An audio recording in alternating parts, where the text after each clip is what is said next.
Immortal, kung ikaw man ay mahilig sa mga ganitong video, huwag kalimutan mag-subscribe sa akin YouTube channel at pakipindot na rin ang notification bell para lagi kang update sa aking mga video.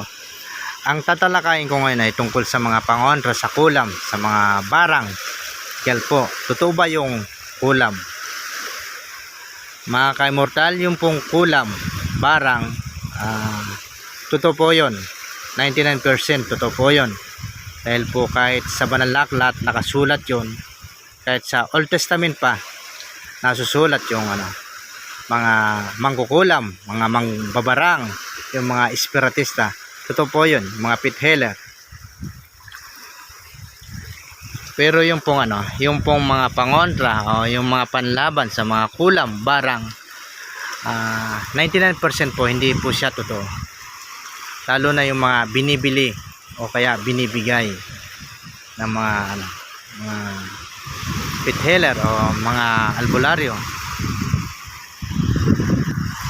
Ang totoong pong pangontra sa kulam, barang ay ang pananampalataya sa Diyos, yung lumapit tayo sa Kanya at humingi tayo ng proteksyon, dahil ang lahat ng pinaghaharian ng Diyos ay hindi tinatalaban ng anumang kulam, barang o kaya tigal po. Hindi papayagan ng Diyos na na ikaw ay malapitan ng maruruming espiritu, lalo na't kung ikaw ay kanyang tagasunod, at kung ikaw ay naniniwala at sumasampalataya sa Kanya na Siya ang iyong Diyos na tagapagligtas, lagi kang may proteksyon. Maraming nagbebenta ng mga pangontra sa kulam, barang, pero sila mismong nagbebenta, tinatalaban ng kulam, tinatalaban ng barang, tinatalaban ng tigal po.